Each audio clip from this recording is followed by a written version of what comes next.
का हर बार तो हमनी के छठ गा बजा के ए तरीका से करबे करे नहीं जा। हाँ तो काहे ना अब की बारी कुछ नया तरीका से गा के छठ मनावल जा। पूजो में नया तरीका होला का? हाँ जी कुछ गाई ना। पहले तो ही शुरू कर। हाँ तो सुने। पेन्हिना बलमा जी पियरिया चली छापा राखे घा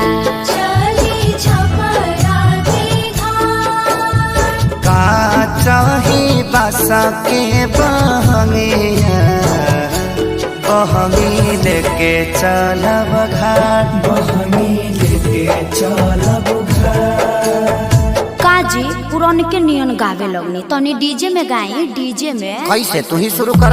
हाय से पेन्हिना बलमा जी पियरिया ए जी पेन्हिना बलमा जी पियरिया चली छापा राखे घाट चली छापा राखे घाट।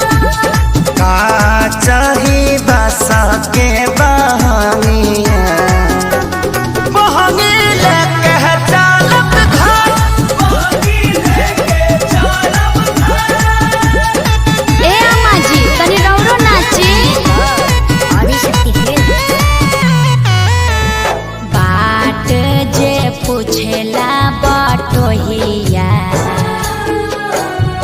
बाट जे पूछेला बटोहिया ई दल के करा के जा ई दल के करा के जा।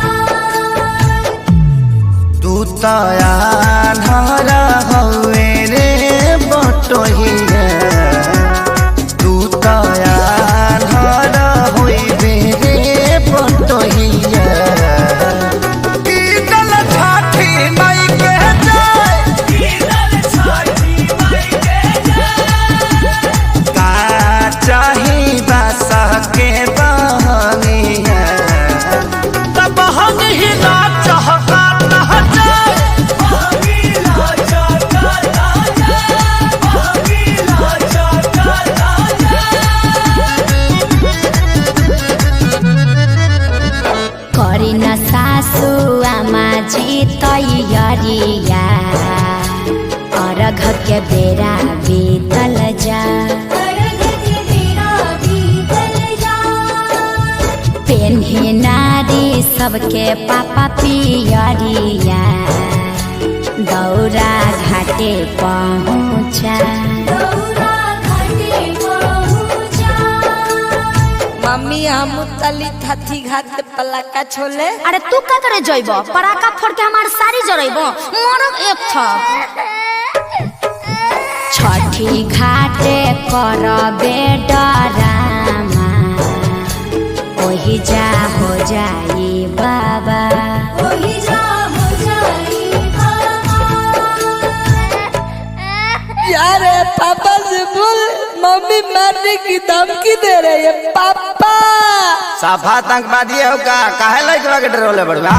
अरे ना जी बबुआ पर चटकन जन चलाई है दिहल हा छठी माई के लाल दिहल हा छठी माई के लाल। अच्छा ठीक बा ना मारब ई त हमरो पता बाजी। खीर पावन ह छठी मैया खुश रहो नैहर ससुराल खुश रहो आंगना दुआर खेसारी पवन वाले रही प्यार। हे छठी मैया तनी कश्यप जी पर ध्यान देत रही ह विवाद से बचाई ह।